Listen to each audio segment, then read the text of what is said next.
오늘 우리가 살펴보는 이 디도서 11절에서 14절까지 말씀은 앞선 10절까지의 9절과 10절에 나오는 종들에게 하는 그 말의 연장선상으로 우리가 이해할 수도 있을 것입니다. 그런데 좀 더 넓게 우리가 생각해 보자면 오늘 이 말씀은 종들에게 종과 상전의 관계에서 뿐만 아니라 모든 성도를 대상으로 주시는 이 장의 전체적인 결론과 같은 말씀으로 볼 수가 있습니다. 오늘 이 말씀의 중심에 바로 하나님의 은혜라는 것이 담겨져 있습니다. 여러분, 디도서만의 특징이 있는데요, 바울 서신과 다른 이 서신서들을 보면 보통 우리가 믿어야 할 내용이 먼저 소개가 된 다음에 그리고 이어서 그 이후에 우리가 살아내야 할 그 내용, 그 순서가 나오는 것이 보통 관례입니다.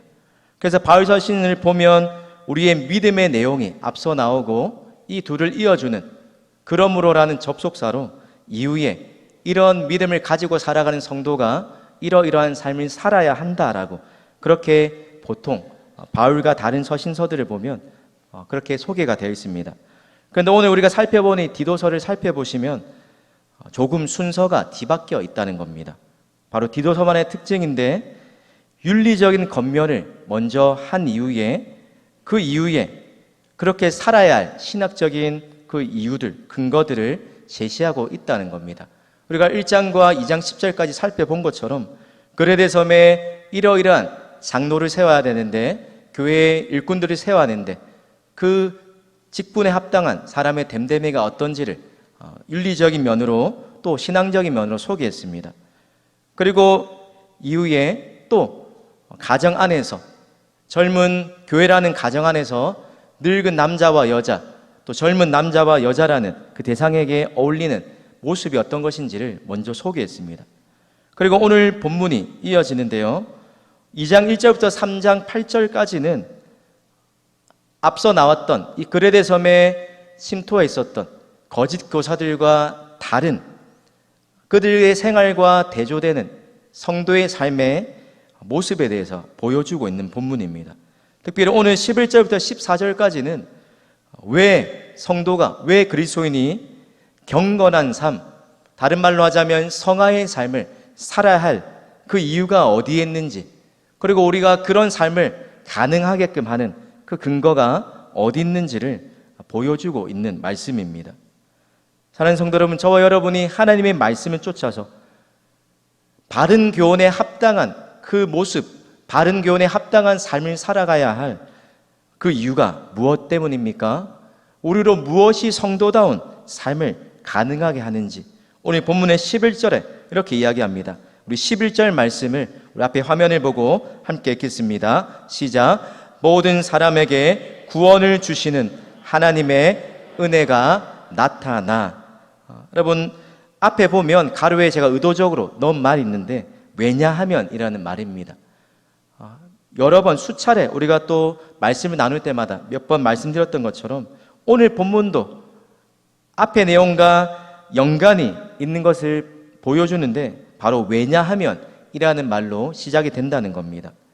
종들이 하나님 앞에서 살아가되 선한 충성을 다하고 또 억울한 일을 당할지라도 말대꾸를 하거나 그들의 본성대로 행동하지 않는 이유, 바로 하나님의 교훈을 빛내는 삶, 믿지 않는 불신자들에게, 세상에게, 우리의 삶을 지켜보고 있는 세상에게 우리의 삶이 말과 삶을 일치되고 또 그들과 다른 삶의 모습으로 매력적으로 다가갈 수 있게 하기 위함이라고 말씀을 나눴습니다.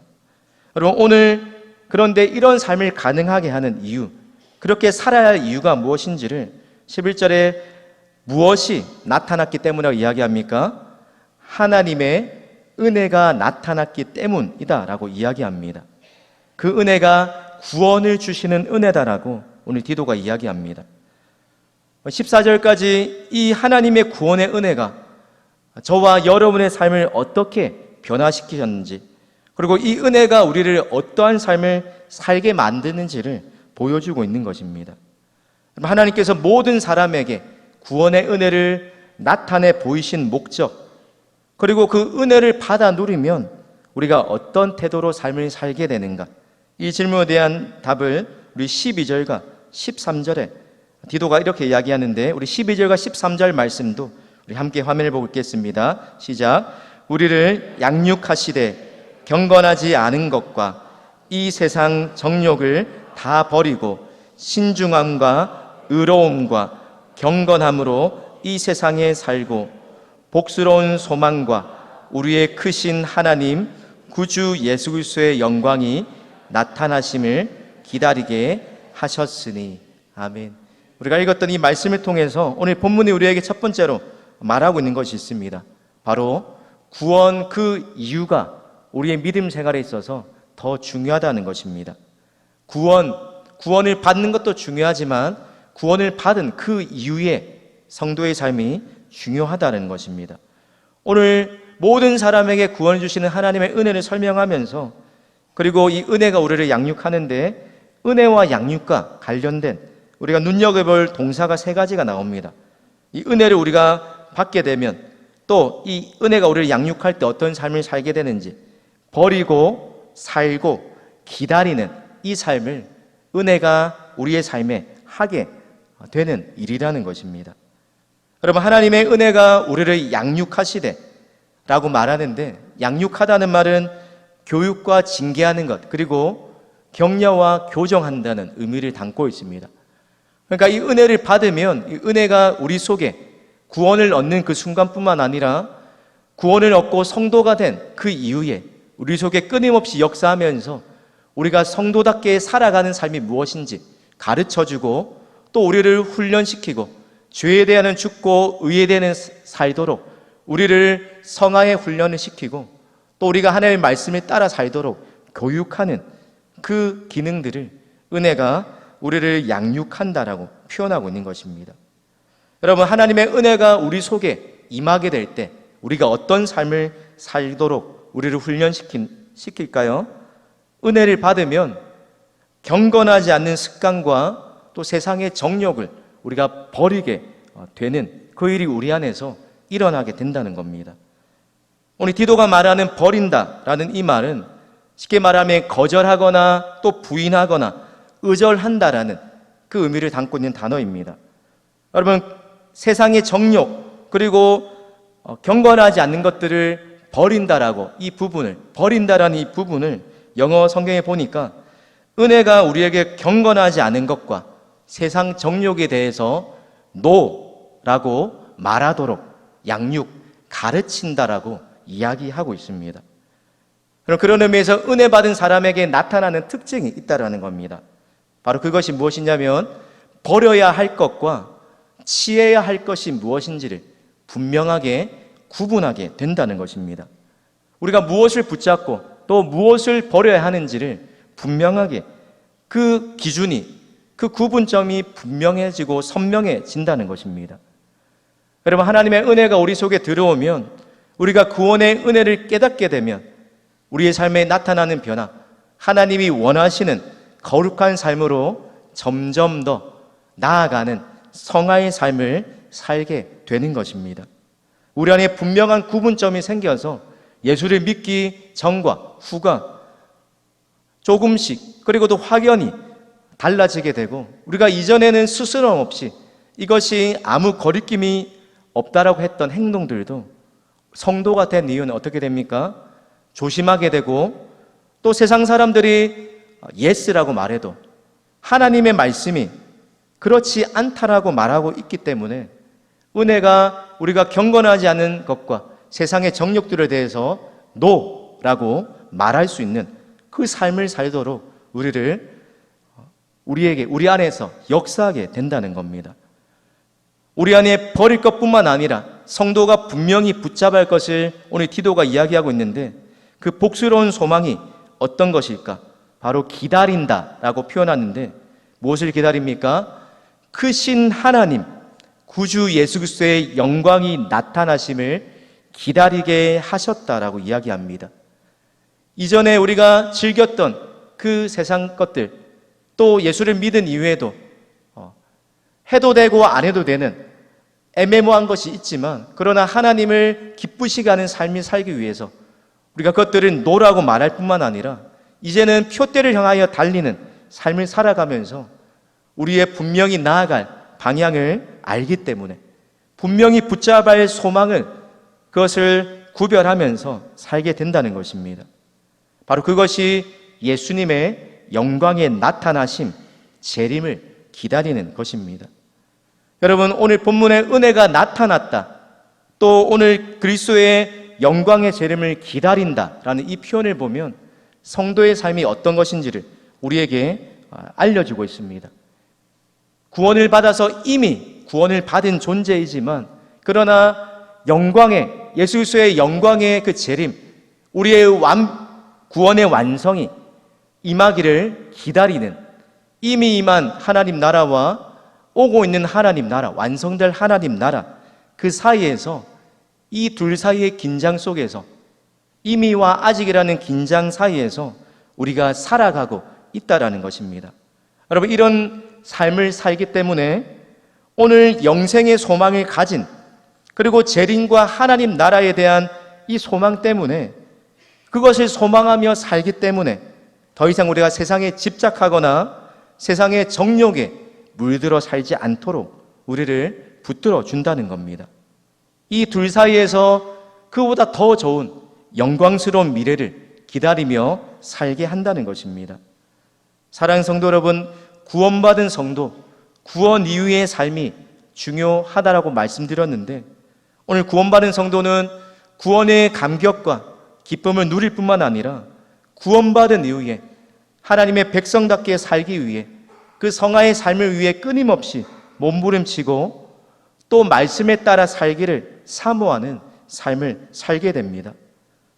그것들이 우리의 결심과 노력만으로는 온전히 실천하기가 힘듭니다. 그래서 오늘 디도는 하나님의 은혜로 이것이 가능하게 된다. 은혜가 우리를 양육하게 될 때 그 은혜의 양육, 가르침, 권면을 받는 그 성도들 안에 예수님을 닮아가는, 거룩해져가는 삶을 살아갈 수 있다라고 이야기하고 있는 것입니다. 사랑하는 성도 여러분, 하나님의 은혜는 오늘 그레데 교회 안에 이 디도와 또 이 성도들 뿐만 아니라 우리 안에도 거룩한 생활을 할 수 있는 그 능력을 북돋워 주는 줄 믿습니다. 뿐만 아니라 성화의 삶을 살아갈 확실한 동기를 제공해 준다는 것입니다. 그것이 바로 우리가 바른 교훈에 따라 바른 행실로 하나님의 교훈을 빛내며 살아야 할 그런 분명한 이유가 된다는 것입니다. 사랑하는 성도들은 우리가 아무리 대단한 은혜를 체험하고 여러 가지 수많은 훈련을 받는다 하지만 여전히 우리 속에 경건하지 않는 것과 세상의 정욕에 물들어 있고 하나님이 원하시는 영생의 소망을 쫓아 살지 못하는 그 모습이 있다라면, 그런 삶에 있어서 믿음의 진보가 없다라면 그런 은혜와 훈련은 의미가 없다라는 것입니다. 이 말씀을 듣는 저와 여러분의 삶은 어떠하십니까? 구원을 받은 이후에 우리의 삶에 분명한 기준점이 생겨서 버려야 할 세상 정욕과 또 취해야 할 분명한 소망이 무엇인지를 구분하면서 살아오고 계십니까? 그럼 기억하십시오. 하나님의 은혜만이 우리를 구원하고 또한 변화시키고 우리가 하나님의 백성다운 삶을 살아가도록 우리에게 힘을 줄 수 있습니다. 우리가 이 은혜를 받게 될 때에 하나님께서 날마다 이미 임한 하나님의 은혜에 감사하고 또 나타날 장래의 영광을 기다리는 가운데 오늘 이 땅에서 이미와 아직 사이에, 긴장 사이에서 하나님 백성다운 삶을 살게 만드는 것입니다. 바라는 저와 여러분 모두가 이 하나님의 백성다운 구원 그 이후에 날마다 거룩해져가는 그 삶을 살아가시는 은혜가 있으시기를 주님의 이름으로 축복합니다. 오늘 두 번째로 본문을 통해 기억해야 할 것이 있습니다. 하나님의 구원은 선한 일로 드러나게 된다는 것입니다. 오늘 우리에게 어떤 은혜가 나타났는지를 오늘 조금 더 자세하게 14절 상반절에 이렇게 설명하고 있습니다. 14절 상반절입니다. 그가 우리를 대신하여 자신을 주심은 모든 불법에서 우리를 속량하시고 우리를 깨끗하게 하사. 예수님께서 우리를 위해 하신 일, 우리를 위해 대신 죽으심으로 우리가 어떻게 되었다고 말합니까? 모든 악에서 깨끗하게 되었다. 그리고 구원을 받게 되었다라고 이야기합니다. 그러면서 우리를 구원하신 궁극적인 그 이유와 목적이 무엇인지 우리 14절 하반절 말씀을 같이 읽겠습니다. 시작. 백성이 되게 하려 하심이라. 아멘. 하나님께서 우리를 모든 불법에서 속량하신 그 이유가 바로 우리를 선한 일에 열심히 하는 자기 백성이 되게 하게 하심이라고 이야기하고 있습니다. 사랑하는 성도 여러분, 속량은 대가를 지불하고 자유하게 해주는 것, 그것을 속량이라고 이야기합니다. 노예를 돈을 주고 사서 자유케 해주는 것, 해방시켜 주는 것, 그것이 속량의 의미인 것입니다. 하나님께서 우리를 죄에서 자유하게 하신 그 분명한 이유가 구원받은 이후에 천국의 티켓을 따놓고 우리 마음대로 사는 것이 아니라 이미와 아직 사이에서 하나님이 우리에게 기대하시는 그 선한 삶을 이루며 살도록 우리를 구원해 주셨다는 것입니다. 여러분, 하나님의 은혜는 우리가 구원을 받기 위해서만 필요한 것이 아닙니다. 우리가 그리스도에서 이 땅에 하나님의 백성으로 백성답게 살아가기 위해서 장래 구주의 영광이 나타날 그때 천국에 갈 때까지 끊임없이 우리에게 필요한 것, 그것이 바로 하나님의 은혜입니다. 왜 그렇습니까? 그 은혜가 우리를 양육하고 가르치고 교육할 때 은혜가 우리의 삶을 새롭게 할 뿐만 아니라 분명히 버릴 것과 취할 것을 바로 구분할 수 있게 만들어주기 때문입니다. 사랑하는 성도 여러분, 우리 안에 어떻게 하면 구원의 확신을 가질 수 있을까? 이 질문도 너무나 중요하지만 그러나 그것을 뛰어넘어 구원 그 이후에, 구원받은 이후에 그러면 이제 어떻게 살 것인가? 라는 질문이 어쩌면 더 중요하다는 것입니다. 바라기는 저와 여러분 모두가 구원의 확신뿐만 아니라 이 구원의 확신을 디딤돌 삼아서 하나님이 우리를 구원하신 속량하신 목적, 바로 구원의 목적, 선한 일에 열심 내는 자기 백성이 되게 하려 하심이라, 이 말씀대로 살아가시는 저와 여러분 되시기를 축복합니다. 여러분 기억하십시오. 구원받은 하나님의 백성은 더 이상 자기 자신을 위한 삶을 살지 않고 구원하신 하나님을 위해서, 하나님의 교훈을 빛내기 위해서, 하나님의 말씀이 비방받지 않는 삶을 살기 위해서 날마다 거룩해져가는 삶을 힘쓰게 됩니다. 오늘 구원받은 사람에게 합당한 온전한 하나님의 백성답게 그 선한 삶을 살기 위해 오늘 저 여러분이 힘써야 할 일이 무엇인지, 또 내 삶에서 여전히 버리지 못하고 여전히 하나님 백성답지 못한 삶의 모습으로 남아있는 그런 잘못된 습관과 행동이 있다라면 이 시간 가감히 끊어내고 또 버리시기를, 그런 결단이 다시 한번 일어나게 되시기를 축복합니다. 오늘 우리에게 주신 은혜를 붙잡고 또 우리에게 장래에 나타날 구주의 재림의 영광을 사모하면서 하나님이 우리를 구원하신 그 목적대로, 그 구원의 목적에 합당한 선한 일에 열심 내는 하나님의 친백성답게 살아가시는 저와 우리 모든 동부교회 믿음의 성도님들 되시기를 주님의 이름으로 축복합니다. 기도하겠습니다. 하나님 아버지, 우리에게 구원의 은혜를 주실 뿐만 아니라 구원을 얻은 그 이후에 분명한 목적이 있음을 또 깨닫게 하시니 감사합니다. 은혜가 우리 속에 역사하여 분명히 버릴 것과 붙들어야 할 소망이 무엇인지를 알게 하시고 그 소망을 따라서 이 세상을 살아갈 때에 하나님이 기뻐하시는 성도의 삶, 선한 일에 열심을 내며 살아가는 하나님의 백성답게 살게 하여 주시옵소서. 하나님의 은혜가 우리에게 필요한 전부입니다. 이 은혜가 우리의 한 주의 삶을 이끌어가게 하여 주시옵소서. 감사드리며 예수님의 이름으로 기도드립니다. 아멘.